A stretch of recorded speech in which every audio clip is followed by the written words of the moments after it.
Benissimo, siamo alla terza intervista che stiamo realizzando da qualche tempo con collaboratori e amici della Sport Eventi e qui oggi abbiamo Fabio Pansera e la gente dirà chi è Fabio Pansera?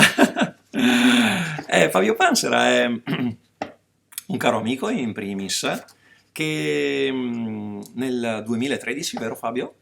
2013, Nel, luglio nel 2013. luglio 2013 ci venne mandato dal Milan come, diciamo, studente della Cattolica, eri in Sì, sì, ero psicologia e molto interessato alla psicologia sportiva, diciamo al ruolo dello psicologo dello sport e voleva vedere un attimo come funzionavano le dinamiche all'interno di un camp, per cui il Milan ce lo destinò a Lignano Sabbiadoro, venne giù, a quel tempo era ancora il Villaggio Gettura, attualmente è Villaggio Bella Italia, e, e quindi lui arrivò alla garitta, alla reception di questo enorme impianto sportivo e in pieno check-in. E quindi venne letteralmente catapultato in un pandemonio perché a quel tempo lì avevamo, sì, c'erano quasi 100 persone che si stavano accreditando per il turno e quindi e lì iniziò il nostro rapporto, rimase 3 giorni, fece una relazione poi sulle dinamiche interne al camp, quindi le dinamiche tra gli allenatori e i campisti, sulle dinamiche organizzative. E la relazione che ci fece, e glielo dico sempre, ma lui penso che non riesca a cogliere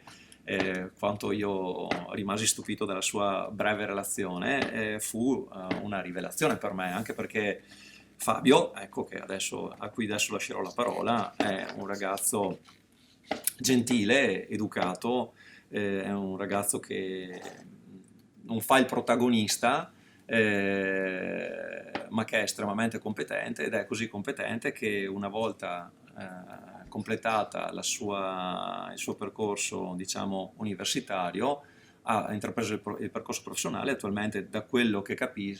mi sembra è responsabile, diciamo, è lo psicologo del Brescia Calcio del settore giovanile, insomma, e quindi voglio dire, è già confluito in una società professionistica, lo scorso anno era in Serie A, ed è un ragazzo giovane e questo conferma il fatto che o io sono un veggente, cosa che non mi sembra, o che invece lui è particolarmente bravo. Quindi Fabio, raccontaci un po' com'è stata la tua esperienza al camp. No, e innanzitutto grazie per i grandi complimenti che spero di meritarmi e in caso contrario farò in modo di meritarmeli da adesso in avanti. Ehm, L'esperienza è stata un'esperienza molto arricchente e innanzitutto ti ringrazio per questa intervista che per poter sostenere ho dovuto ritornare con la mente a tanti anni fa perché siamo nel 2013, quindi nonostante io sia giovane era già 7-8 anni fa che è successa questa nostra esperienza assieme, quindi Tempo anche per vola. la mia piccolo archivio di memoria è comunque un ritorno indietro nel tempo che comunque è interessante.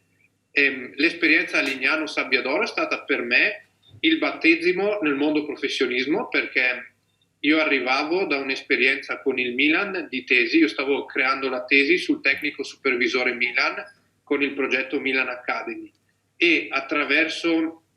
i dirigenti responsabili del Milan Academy era nata questa esigenza, ma allo stesso tempo anche questa intuizione di andare ad osservare dal vivo come potesse essere un camp e quindi vedere la realtà di primo pelo. Quindi sono andato di persona a vedere questo camp dove ti ho conosciuto e dove ho potuto vedere come la realtà di un camp Milan sia una realtà estremamente complessa, per cui il mondo Milan è un mondo molto vasto, è un mondo che ha un richiamo internazionale e questa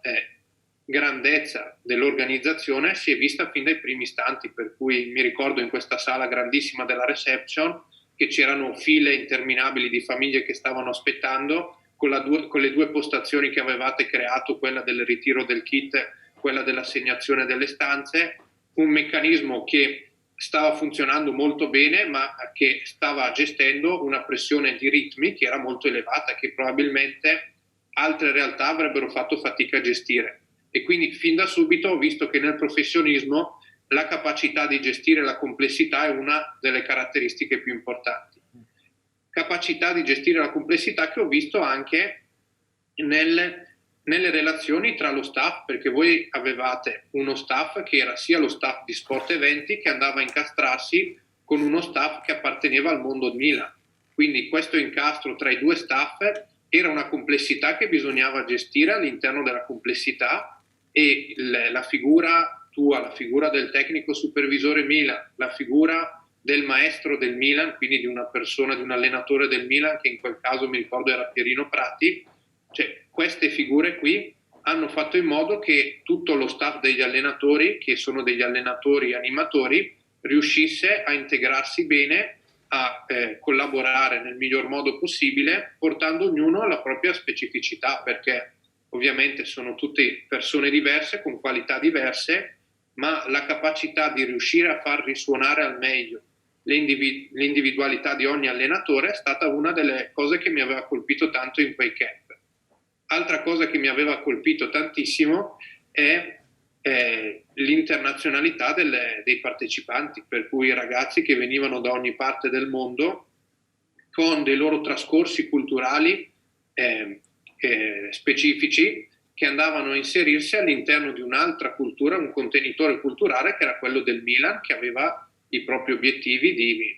miglioramento, diciamo, della prestazione singola del giocatore che veniva, del ragazzo che veniva, con lo spazio dedicato alla mattina, ma all'interno di un clima di benessere generale, di attivazione, di divertimento, di passione, che invece era il fuoco centrale di questa settimana. Poi ho visto questi 3 giorni, ma che erano poi indicatori forti di quello che sarebbe stata poi tutto il pacchetto settimanale. Quindi mi ha colpito tantissimo come si riusciva, in ottica di una complessità così grande di persone, per cui anche di culture, si riuscisse a tenere insieme il bilanciamento tra l'attenzione alla prestazione, perché comunque le proposte tecniche del mattino, con anche delle esercitazioni mirate, andavano ad allenare alcuni aspetti tecnici specifici del ragazzo, con dall'altra parte l'esperienza, il vivere un'esperienza positiva e di benessere, perché c'era il pomeriggio l'attività del torneo, e il torneo si sa che è molto benessere per i ragazzi, perché alimenta la passione, la motivazione, il senso di aggregazione, ma anche la gestione del tempo libero, che non era mai casuale, per cui mi ha colpito come gli allenatori riuscissero a trasformarsi in animatori nei momenti di tempo libero, che erano dei momenti liberi ma semi-strutturati, in cui ogni attività aveva di per sé un senso. Anche il semplice fermarsi a cerchio a chiacchierare diventava un momento di aggregazione, in cui l'allenatore riusciva a essere da intermediario tra un ragazzo e l'altro, magari sfruttando delle battute o utilizzando, facendosi in quel momento un interprete, un traduttore improvvisato,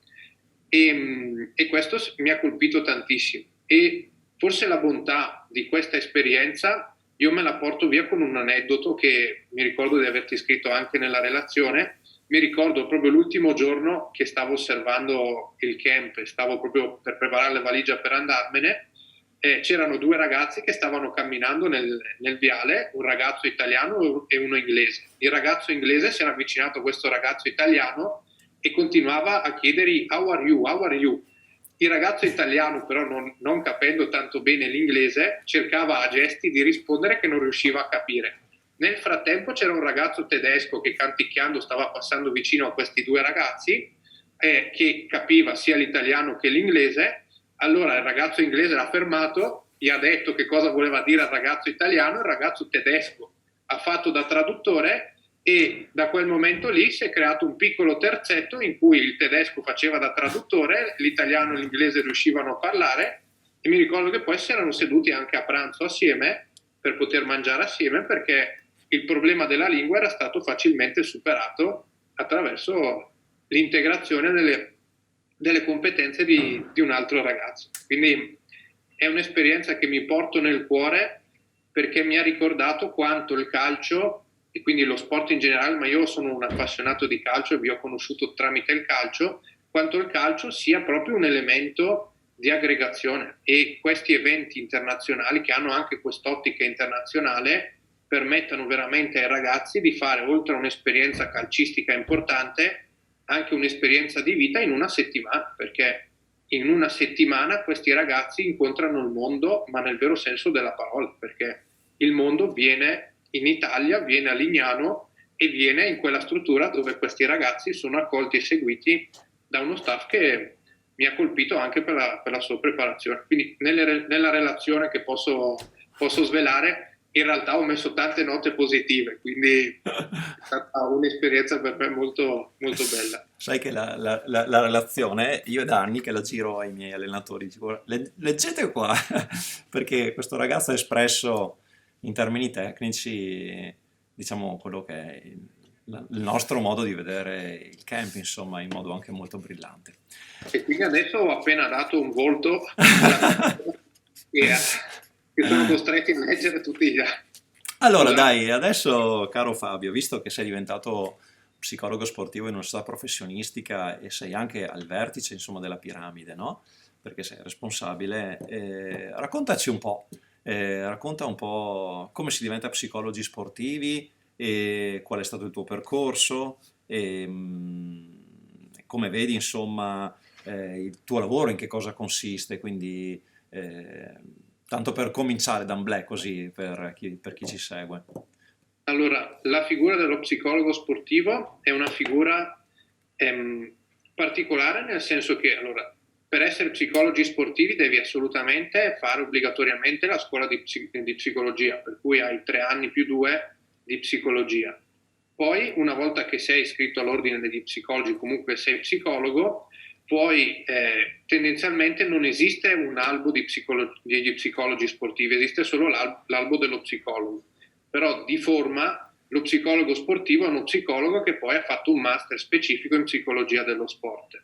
Ovviamente questo è un piccolo primo problema nell'ambito della psicologia sportiva perché non esiste un contenitore che possa uniformare tutto il mondo della psicologia sportiva, per cui il mondo della psicologia sportiva è estremamente variegato perché estremamente variegata è anche la proposta di master che ci sono sull'ambito della psicologia sportiva, per cui andiamo da master annuali a master invece che possono essere di poche settimane, per cui il titolo finale è lo stesso. Ovviamente la preparazione dello psicologo, in questo caso nel mondo sportivo, cambia in base alla tipologia di master che lo psicologo andrà ad affrontare. Nel mio percorso io ho scelto, io sono di Brescia e sono molto legato all'Università Cattolica, per cui ho fatto i 3 anni sempre a Brescia dell'Università Cattolica, più gli altri 2, quindi ho preso la laurea e il titolo di psicologo. Poi mi sono spostato a Milano dove c'è l'ASAG, che è l'Alta Scuola Agostino Gemelli, sempre dell'Università Cattolica, che ha un master annuale quasi di 1 anno e mezzo sulla psicologia sportiva che ha un taglio più sociale, più organizzativo, per cui attraverso questo master si impara a leggere la realtà del mondo dello sport attraverso un'ottica di contesto. Per cui cosa Scusami vuol dire? se ti interrompo, no? Perché poi magari le persone dicono, ma cosa ce ne facciamo di sti psicologi, no? E io dico, allora diciamo noi di Sport Eventi ci abbiamo iniziato a lavorare con gli psicologi nel 2002. E perché? Perché quando hai un gruppo di 80 campisti hai il bambino che sta vivendo una situazione difficile per varie ragioni, o perché è in fase di sviluppo, o perché hai genitori che sono appena separati, o perché un genitore è venuto a mancare, oppure altre cose. Mi ricordo che noi lavorammo con Divera, che era uno psicologo dello sport che aveva lavorato con il professor De Michelis in Fininvest, nel giovane del Milan, appena arrivò Berlusconi, perché noi stessi avevamo dei problemi nel capire come confrontarci, voglio dire, con certi bambini problematici, nel capire se c'era un problema di bullismo, se era un problema di un bambino problematico, e poi anche quando hai ragazzi che comunque vengono da altri paesi, c'è un problema di un dialogo con persone che vengono da dei background completamente diversi. Per cui non è che, voglio dire, stiamo facendo un simposio sul psicologo sportivo, la vostra è una funzione cruciale che non può essere delegata, secondo me, al dirigente della piccola associazione perché non ha le competenze, no? Per cui, in Sì, perché primis, la formazione, no? Mhm. e poi aggiungere, sì, infatti forse ho sottolineato tanto l'aspetto della formazione perché in base a un determinato tipo di formazione, secondo me, si riesce anche a capire poi quali sono gli elementi per poter andare oltre a dei problemi che poi si vedranno invece nell'ottica del fare lo psicologo sportivo, per cui dopo magari entriamo più nell'ottica di questa difficoltà. Però ad esempio la figura dello psicologo sportivo secondo me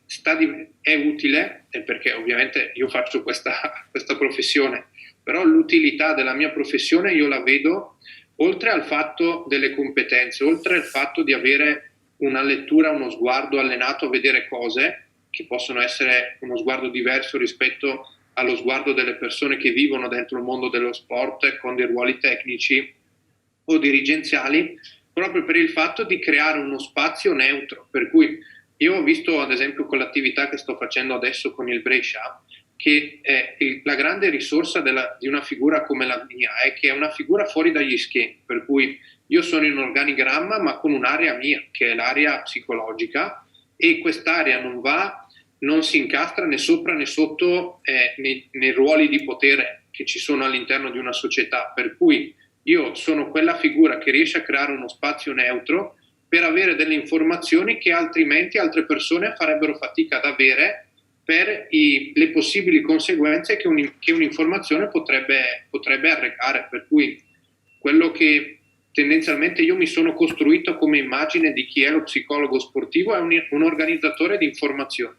per cui il mio compito è quello di andare alla ricerca delle informazioni, avendo questo vantaggio non tanto di essere straordinario io, ma di essere straordinario come figura per come è concepita, per cui se un allenatore va da uno psicologo e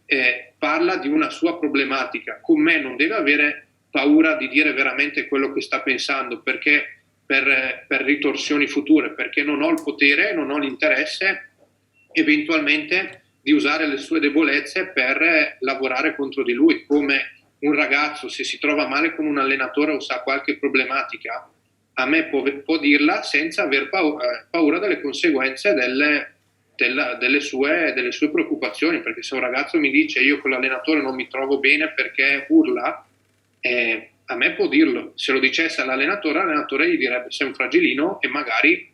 la prenderebbe sul personale e non lo farebbe giocare la partita successiva perché si va a creare un conflitto di interesse. Quindi la figura dello psicologo secondo me è utile per quello. All'interno di una società un genitore può parlare senza aver paura che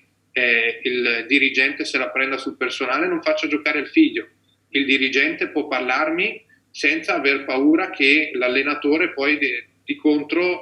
lavori contro il dirigente perché si sente colpito sul personale. Quindi il mio lavoro è un po' questo qua, quello di tenere insieme i vari tasselli, ma avendo questo spazio di neutralità e di privacy, per cui alla fine io riesco a far arrivare le informazioni dove devono arrivare e a togliere quelle informazioni che sono in eccesso, per cui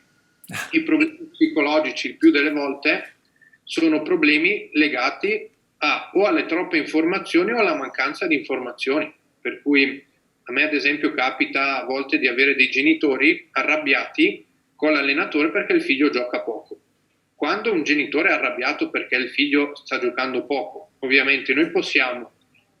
incontrarci sul tono emotivo, per cui il genitore arriva arrabbiato e quindi io di fronte alla sua rabbia reagisco con la rabbia e quindi entriamo in un'escalation conflittuale che non ci porta da nessuna parte, oppure come funziona sempre nella comunicazione possiamo scindere la parte emotiva dalla parte informativa, per cui qual è l'informazione che sta dietro alla rabbia del genitore? Probabilmente la mancanza di informazioni sul perché il figlio in un momento ad esempio della stagione stia giocando meno rispetto a un altro, e quindi il passare quell'informazione con delle modalità comunicative adeguate che sono possibili perché non mi va a colpire sul personale, perché io non ho voce in capitolo sulla scelta della formazione, non ho voce in capitolo sulle dinamiche dirette di gestione del ragazzo,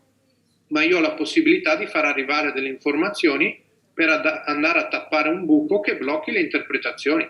perché quando abbiamo l'informazione l'interpretazione si blocca. Il problema è che quando mancano le informazioni nasce l'interpretazione, nelle interpretazioni ci sono i problemi, perché ognuno mette dentro la realtà che immagina ci sia, e quindi se tante realtà che si immagina ci possano essere si incontrano, alla fine andranno a lavorare su mondi di fantasia, e quindi l'unica cosa reale è riportarli sul dato di realtà. E il mio compito è andare a caccia del dato di realtà per fare in modo che poi tutte queste escalation emotive si blocchino, perché alla fine la realtà è solo una. Quindi una grande Però, opera di mediazione.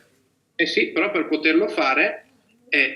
devo essere una figura altra, perché io non ho magari, ci sono alcuni allenatori che dicono di essere un po' psicologi, e io non li metto non metto in discussione questa cosa, perché può essere che ci siano allenatori che abbiano una certa sensibilità, ma la figura di un altro professionista come me non è tanto quella di essere più bravi dell'allenatore a dire la parola giusta al ragazzo, ma è che semplicemente per il fatto che sono un'altra figura rispetto all'allenatore, nel ragazzo si muovono delle fantasie diverse, per cui con l'allenatore, se io devo dirgli una brutta cosa, nella testa avrò sempre chissà che cosa succederà dopo se io dico quella cosa lì. Con uno psicologo, e quindi questa preoccupazione ti fa falsare il messaggio, magari gli dici metà della verità. Con uno psicologo questo non avviene tendenzialmente, perché lo psicologo non ha alcun interesse, cioè, non ha nessuna voce in capitolo nel poter avere delle ripercussioni su quello che sta succedendo. Lo stesso lo possiamo fare con i genitori, cioè quindi con le famiglie, con gli allenatori, con i dirigenti e con il ragazzo che sta al centro di questo progetto.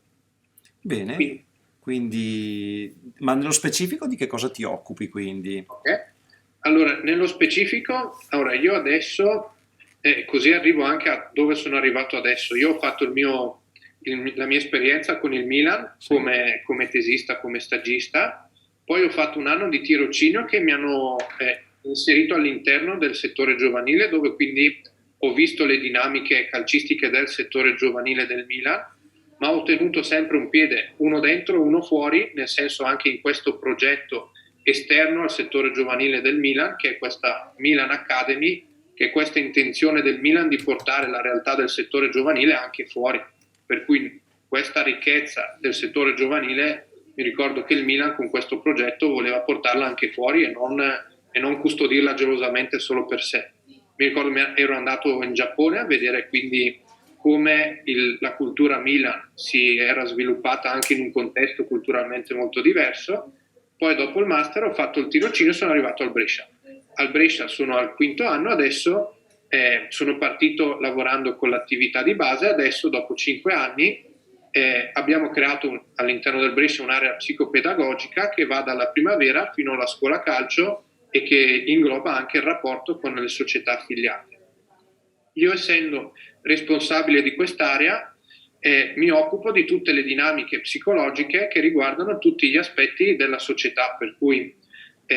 con le società affiliate facciamo dei corsi di formazione per preparare le nostre società affiliate rispetto al mondo Milan, che è un mondo ovviamente che la parola mondo lo descrive molto bene. Diciamo che nel Brescia il mondo Brescia è più la provincia, per cui come scelta societaria il Brescia ha scelto di investire sulla provincia di Brescia, per cui le nostre affiliate sono delle società che stanno dentro la provincia di Brescia, e il mio lavoro è, assieme al mio collaboratore che è Davide Este, andare a formare le figure degli allenatori, dei dirigenti che ci sono all'interno delle società affiliate.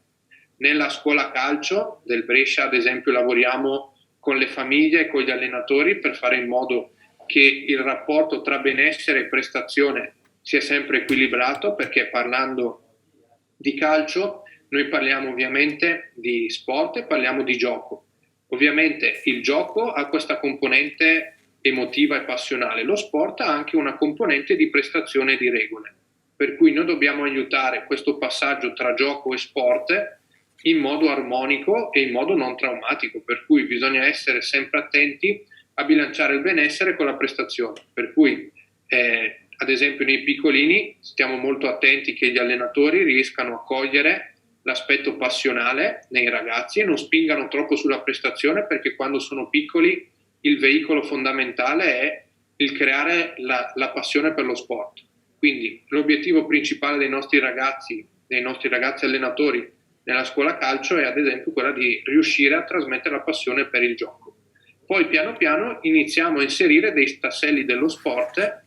e lì li vediamo nella gestione della frustrazione, per cui noi ad esempio lavoriamo quando ci sono dei bambini che non riescono a raggiungere determinati obiettivi e soffrono il non raggiungere quello che vorrebbero, il gestire adeguatamente quel momento lì è un momento per noi molto importante, perché togliere il momento della tristezza sarebbe sbagliato, perché in quel caso lì non li aiuteremmo a crescere e a creare una mentalità sportiva. Ma dall'altro dobbiamo essere vicini agli allenatori perché facciano in modo che lo facciano sperimentare, ma nel modo adeguato, e che siano lì pronti a sostenere il ragazzo, creandogli un nuovo obiettivo in cui magari il ragazzo riesca a raggiungere, arrivare alla fine di quell'obiettivo lì. E lì lavoriamo, ad esempio, cercando di tenere insieme i vari tasselli con le famiglie, con gli allenatori, quindi facciamo della formazione mirata con gli allenatori e lavoriamo sui casi specifici che ci possono interessare e quindi che si possono creare nel corso dell'attività. Nel settore giovanile abbiamo con l'attività di base un lavoro di accompagnamento ai genitori, sempre di accompagnamento agli allenatori e lavoro di consulenza su casi singoli. Nell'attività agonistica lavoriamo tanto sul rapporto individuale con i ragazzi, per cui quando si creano delle situazioni o problematiche o anche solo di interesse, noi lavoriamo prima con il ragazzo, creiamo uno spazio in cui il ragazzo può portare le sue problematiche, può dirci anche i suoi dubbi, ma anche uno spazio in cui, per arrivare poi ai momenti difficili, coltiviamo la quotidianità, per cui è uno spazio in cui noi entriamo magari nello spogliatoio, parliamo con i ragazzi, cerchiamo di capire come sono andate le partite, come stanno vivendo il momento, passiamo nell'infermeria e quindi nella zona dei fisioterapisti per accompagnare anche già con solo delle battute, con dei semplici scambi di parole, i ragazzi che stanno vivendo il momento dell'infortunio, e fino ad arrivare alla primavera, dove ci sono dei pezzetti che invece dedichiamo al lavoro proprio sulla prestazione, per cui quando ci sono ragazzi che vogliono ottenere una determinata prestazione ma qualcosa in quel momento lì non sta funzionando rispetto alle aspettative che hanno, cerchiamo di cogliere tutti gli elementi interferenti e trovare quale potrebbe essere il giusto assetto mentale per dedicarsi alla prestazione nel miglior modo possibile. Per cui c'è sia un lavoro di accompagnamento, di accoglienza, di raccolta di informazioni, sia un lavoro, e quello lo si fa più con l'attività agonistica salendo, di ottimizzazione della prestazione, che quindi è il cercare di cogliere quali possono essere gli elementi che interferiscono in una prestazione che di solito è ottimale, perché se siamo a quei livelli calcistici c'è l'idea che siano ragazzi che possono dare prestazioni ottimali. Ma quali difficoltà può incontrare uno psicologo sportivo nel lavoro che fa, insomma, secondo te? E quali sono magari le difficoltà che tu hai incontrato? Ora, le difficoltà sono, per prima cosa, il fatto di essere uno psicologo sportivo in un mondo che lo psicologo sportivo ancora fa fatica a coglierlo, per cui la prima difficoltà che mi viene in mente sono i pregiudizi, per cui tante volte quando si parla, e anche tu prima hai dovuto fare l'accenno su perché parliamo di psicologia nel calcio. Esatto. Perché il più delle volte si pensa che lo psicologo sportivo sia lo psicologo clinico che va a analizzare il rapporto con i tuoi genitori nell'infanzia, che cerca di trovare le problematiche e questo da una parte è un po' retaggio culturale che abbiamo noi in Italia, in cui la figura dello psicologo è molto legata a quell'aspetto quindi clinico, noi tecnicamente lo chiamiamo clinico, ma dall'altra anche forse un pochettino è colpa nostra come psicologi, perché prima ho voluto proprio specificare che lo psicologo sportivo diventa psicologo sportivo tramite questi master, però ci possono essere master che ti preparano di più mentalmente a come è vivere un mondo sportivo rispetto ad altri master che magari rimangono teorici e quindi non ti fanno assaporare fino in fondo che cosa vuol dire il contesto sportivo, così che uno psicologo normalmente formato, cioè quindi sull'ambito clinico, arriva in un contesto sportivo, propone degli strumenti e delle tecniche che sono proprie di uno studio. Il problema è che il mondo sportivo da campo ha delle dinamiche, ha dei meccanismi che sono completamente diversi. Già solo l'immaginare che nello studio è il cliente che viene da te e che quindi hai tu il potere di gestire la relazione, è diverso dall'immaginare di essere tu come psicologo che entri in un campo dove ci sono delle persone in azione e tu devi andare a ritagliarti uno spazio e creare una relazione, per cui già le dinamiche così sono molto diverse. E le fatiche, oltre a queste, si sommano quelle del contesto sportivo, che è un contesto estremamente dinamico, per cui è instabile, è dinamico, ci sono sempre cambiamenti, è difficile trovare le stesse persone per tanto tempo. Io adesso è il 5º anno che sono a Brescia e in questi 5 anni siamo passati dal presidente che era Corioni alla gestione amministrativa di Sagramola, a questo nuovo presidente che è Cellino, e con 3 dirigenze sono cambiati 3 approcci, sia alla gestione del settore giovanile sia anche alla figura psicologica. Sono cambiate nel frattempo in questi 5 anni gran parte delle persone con cui ho collaborato, e quindi uno psicologo di campo che lavora quindi all'interno di una società, come difficoltà, e quindi qui parlo della mia esperienza, c'è anche quella di riuscire ogni volta a ricostruire il progetto, cioè a far cogliere la validità del progetto alle persone che cambiano, per cui tu non hai sempre gli stessi interlocutori. Cambiando gli interlocutori ogni volta tu devi ricostruire una relazione, per cui la fortuna è che nel mio caso ho trovato persone molto sensibili al tema, per cui il lavoro contro i pregiudizi è stato abbastanza facile perché ce n'erano di meno. Ce n'era qualcuno ma ce n'era di meno. In altri casi, quando tu non puoi sapere nel valzer dei dirigenti che dirigente potrebbe capitare e con chi hai a che fare, per cui in base ovviamente alla persona che hai di fronte sta a te professionista riuscire ad anticipare eventuali pregiudizi, riuscire ad anticipare eventuali critiche e rimettere in discussione per prima cosa il tuo lavoro ma anche il progetto sulla base anche di quello che la società ti sta portando avanti. Per Ma se posso farti una domanda molto spinosa, perché purtroppo viviamo tutti di misurabilità. L'attività che fate, non voglio dire se è misurabile, però guardi, ti faccio una domanda partendo dal presupposto che io all'interno dell'associazione ho sempre ritenuto che questo aspetto qui sia ben più importante quasi dell'aspetto tecnico nel mondo del calcio, perché avere un bambino felice di giocare e di fare ciò che fa, secondo me è più importante che non che lui sia bravo tecnicamente, perché il primo è un presupposto necessario per il secondo. Però diciamo, voi riuscite ad avere un metro, una misura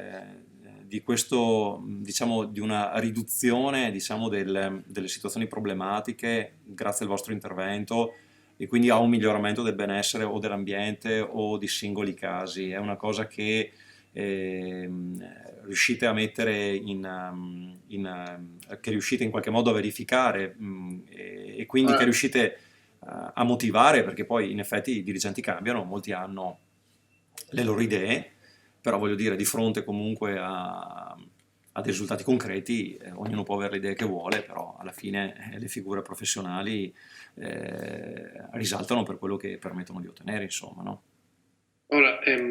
sì e no, nel senso che hai colto forse la criticità forte dell'ambito psicologico, perché trattandosi di gestione delle informazioni e quindi di dinamiche relazionali, il più delle volte è difficile rendere concreto il lavoro che si sta facendo, nel senso, cioè misurabile. Quello che io ho cercato di fare da questo punto di vista è alla fine di ogni stagione io ho creato un questionario di gradimento, ma che è un questionario di gradimento ad ampio raggio anonimo, in cui ogni famiglia ha la possibilità cioè è pensato perché vada a lavorare cioè a far ragionare la famiglia sull'esperienza che ha vissuto all'interno della stagione, in questo caso del Brescia Calcio, ma è ad ampio raggio nel senso che c'è una valutazione di tutte le componenti e viene utilizzato spesso anche per progettare la stagione successiva, per cui viene valutato l'allenatore con dei criteri, viene valutato il dirigente, anche il responsabile si è messo in discussione in questo e si è reso disponibile, viene valutato e lo psicologo, l'area psicologica, viene valutata l'area medica, per cui da quel punto di vista lì il nostro riscontro materiale noi ce l'abbiamo come soddisfazione da parte dei genitori, che noi li immaginiamo come nostri clienti. Ovviamente è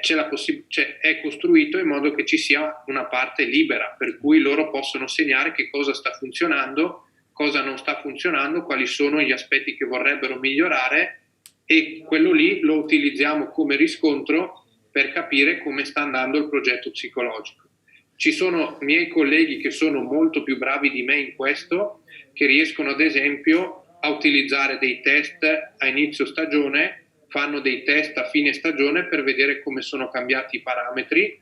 Io sull'aspetto testistico invece, visto che per come concepisco il mio ruolo lo considero a volte una forzatura, cioè chiedere a tutte le persone di fare dei test standard per avere delle informazioni e poi rifarle alla fine per avere altre informazioni, la vedo come una forzatura che costringerebbe di nuovo le persone, ce le porterebbe molto vicino, secondo me, a concepirci di nuovo come psicologi clinici e quindi ritornare sull'idea che si lavora sulla malattia mentale. Io i test cerco di farli il meno possibile e se li faccio specifici per la situazione che si sta vivendo. Quindi so che mi sto esponendo da questo punto di vista a un rischio, che è quello di non avere la misurabilità fino in fondo del mio lavoro. Io la misurabilità la tengo con il clip, cioè cerco di vederla nel clima generale, per cui tendenzialmente i riscontri degli allenatori e dei ragazzi sono anche per la dirigenza stessa un ottimo elemento per capire se il progetto può valere oppure no. Ovviamente questo funziona perché lavoro direttamente con il responsabile e quindi c'è un rapporto di fiducia col responsabile. Se non avessi un responsabile che si fida di me, il tema della misurabilità forse è un tema che dovrei... È una risposta molto brillante, devo dire la verità. Non è banale. Come ti dico, come ti ho sempre detto, non sei un ragazzo banale. Comunque, ecco, per me è un ruolo quasi cruciale. Quando abbiamo supportato il Milan nei corsi della Milan Academy, a quel tempo responsabile della psicopedagogia del Milan era il dottor Bolis, il professor Bolis, e voglio dire nel 2013 parlava già di questa enorme frontiera che erano i social, no? Quindi gestire il rapporto, gestire un dialogo con i ragazzi all'epoca dei social in cui diciamo, il veicolo di comunicazione cambia completamente, completamente il modo in cui comunicano, quindi non solo il mezzo ma anche il modo. E, e quindi, far capire anche a questi ragazzi, insomma, che i social li possono migliorare in un qualche modo, ma possono anche peggiorare loro la vita, perché insomma quello che entra là dentro poi rimane per un bel po' di tempo, insomma, no? E, e quindi voglio dire, di fronte a queste problematiche qui, cosa dobbiamo fare? Tipo, è una banalità, no? Ma anche noi quando abbiamo i pranzi ai camp, no? Ultimamente il problema è che in quel momento là tutti i ragazzi tirano fuori il cellulare e iniziano a postare foto, iniziano a parlare a messaggiare, per cui e noi che cosa dobbiamo fare? La domanda, i miei allenatori dicono, ma e noi che cosa dobbiamo fare? Dobbiamo fare le persone categoriche che ritirano tutti i cellulari? Dobbiamo lasciar loro comunicare con i genitori, magari sono alcuni distanti e ne hanno necessità? Come facciamo a gestire un momento come il pranzo? E voglio dire, questa è una banalità, no? Per cui noi, per esempio, abbiamo detto, a seconda delle situazioni di quanto il gruppo degenera, o procedete al ritiro momentaneo del telefono, oppure glielo lasciate se riescono a utilizzarlo con una certa, diciamo, intelligenza. Però sono domande, voglio dire, questa è una domanda banale, ma dico, questa è una stupidaggine a confronto di certi problemi che hanno i ragazzi, no? E voglio dire, noi non possiamo, io dico, io alzo le mani, dico, non lo so, ho bisogno che qualcuno mi aiuti a capirlo, quindi voglio dire, secondo me allora, per noi di Sport Eventi è un aspetto cruciale su cui abbiamo investito molto e quindi io quando si affrontano certe problematiche e apro gli occhi come un bambino davanti alla cioccolata, insomma. E mi è sempre piaciuto da morire, è un aspetto molto, molto affascinante, perché poi quando tu hai coinvolto un bambino, lo rendi felice all'interno delle attività, lui esprime il suo meglio, no? Quindi... E quindi, visto che siamo all'inizio del 2021, che è stato un 2020 terrificante, no? Da questo punto di vista, per i bambini che fanno sport. Come hai vissuto quest'anno? Come l'avete vissuto voi? Come l'hai vissuto nell'ambito anche della tua professione? E in questo 2021 come lo vedi? Ora, è stato un anno difficile, nel senso che ovviamente è stata una situazione nuova per tutti e in questa situazione nuova noi l'unica certezza che avevamo erano un po' le indicazioni che ci venivano, le norme che ci venivano date dall'alto e che bisognava seguire. In questo caso l'alto era l'altissimo, che era lo Stato, e quindi noi ci appellavamo allo Stato per avere delle indicazioni che ci dessero un po' di sicurezza. Ovviamente, dovendo aspettare le indicazioni dello Stato, abbiamo vissuto tutti, e l'ho visto specialmente nei ragazzi, un senso di impotenza, per cui l'idea che una realtà che eravamo abituati a vivere in un determinato modo improvvisamente sia diventata una realtà minacciosa, e una realtà e cose che abitualmente facevamo, come abbracciarci, parlare, cose per cui l'essere umano, il nostro cervello è programmato, potessero invece diventare cose nocive, per cui le relazioni, per assurdo, in questo periodo che abbiamo vissuto, potevano diventare veramente fonte di grande dolore, perché inconsapevolmente potevamo essere dei veicoli di malattie che potevano poi portare anche alla morte di persone care. Quindi mentalmente c'è stato il ribaltamento, abbiamo dovuto frenare il nostro cervello, che tendenzialmente è impostato proprio per fare quella cosa lì. Il nostro cervello è nato e si sviluppa per stare in relazione. Noi abbiamo dovuto bloccare questa dinamica spontanea del nostro cervello, e noi come Brescia Calcio abbiamo cercato ad esempio di stare vicino alle famiglie attraverso gli sportelli che abbiamo creato psicologici apposta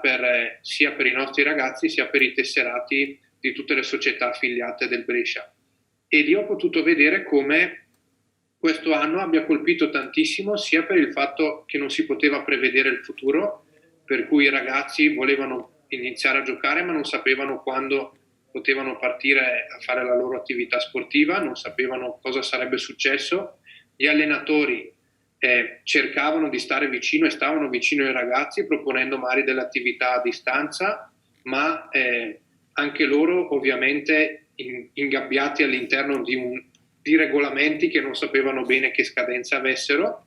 e noi come area psicologica abbiamo cercato di stare vicino a tutti per essere uno spazio dove poter svuotare quel liquido emotivo in eccesso, per fare in modo che la vita normale potesse continuare, ovviamente con una nuova normalità, ma ovviamente anche per noi psicologi è stato un momento in cui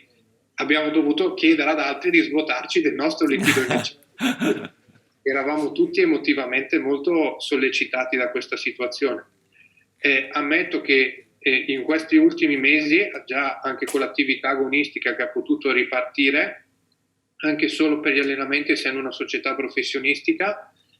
un pochino si è potuto respirare il ritorno alla normalità. Negli ultimi settimane anche l'attività di base aveva ripreso, e anche la scuola calcio, per cui come società professionistica si è potuto ritornare un pochettino al campo e rivedere i bambini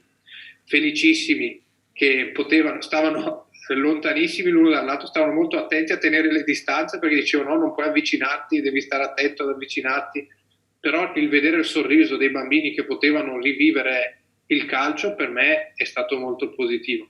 In questo 2021 mi auguro che si possa ritrovare una normalità che non sia la vecchia normalità, perché forse la cosa bella di questo momento così difficile è che ci ha fatto essere più consapevoli delle cose, per cui noi avevamo una lista di priorità che la pandemia per forza ha cambiato e quindi ha rimesso in discussione. Forse delle cose che prima pensavamo essere prioritarie, forse questa pandemia ci ha permesso di ricollocarle nel posto dove dovevano stare. Ma allo stesso tempo mi auguro che si possa ritornare a una normalità che sia nuova, quindi un po' più consapevole, per cui che le cose che più ci sono mancate in questo periodo ci facciano capire che quelle sono le cose che veramente valgono, e quindi con la possibilità di creare una nuova routine, questa routine tenga conto di quello che abbiamo veramente sperimentato essere la cosa migliore, e che di nuovo non ci facciamo schiacciare da quello che succede fuori, quindi farci trascinare dagli eventi. Perché il bello della tristezza, perché è utile anche quella, Vero? è che ci permette di riflettere. Per cui è stato un anno triste, perché chi dice che è stato un anno felice probabilmente è un bugiardo, oppure viveva, o uno psicotico nel nostro caso, cioè viveva in un altro mondo. È stato un anno sicuramente triste, ma che ha nella tristezza permesso forse di riflettere un po' di più. E anche di E trovare quindi, forse risorse che non pensavamo di avere, no? sì, e forse ci serve riflettere, perché stiamo riflettendo sempre meno, quindi forse essere costretti a riflettere ci può essere d'aiuto, e spero che questo 2021 riporti all'azione, non facendo perdere i pensieri che sono nati in questo periodo di storia. Bene, siamo giunti alla fine, un peccato, è bellissimo parlare di questi argomenti e ti ringraziamo per averci concesso questa intervista, il tuo tempo, e sei una brava persona, e dopo tanti anni ti ritrovo migliore ancora di 7 anni fa che eravamo già convinti che fossi un bravissimo ragazzo, e adesso sei pure un bravo professionista, e quindi in bocca al lupo per le tue attività, e ogni tanto ti chiameremo così verificheremo quali sono le frontiere sempre del vostro lavoro alla luce dei tempi che cambiano, che ci farebbe Volentieri, e piacere. grazie, perché con questa intervista mi sono preso tanti di quei complimenti che mi metti in tasca. Quando non arriveranno più i complimenti me li No. guarderò un po' e dirò È che, come accennavo, le persone gentili, educate, tranquille, no? Ogni tanto sono sempre poco valutate rispetto ai protagonisti, no? Invece tu, che sei sempre così molto rispettoso, anche molto riservato, ti ho cercato io, non mi hai mai cercato tu, voglio dire, in questi anni qua, no? E voglio dire, sempre, almeno diciamo, una mia posizione personale, io quando incontro delle persone riservate, educate, gentili, ma poi anche molto competenti nel loro lavoro, sono sempre molto affascinato. Poi se questo lavoro si interseca con le nostre attività legate al calcio, ma soprattutto al mondo dell'infanzia, ai bambini, e a cosa possiamo fare noi, insomma, per migliorare in un qualche modo la loro qualità di vita, ecco, diciamo che questo dentro la mia testa mi scatena molte emozioni, no? E per cui è sempre un grande piacere, ecco. Complimenti ancora e grazie di tutto, grazie a e te, speriamo di grazie a sentirti te. ancora. E, Un grande abbraccio. e buon 2021 allora, speriamo sia Anche migliore. te. Ok?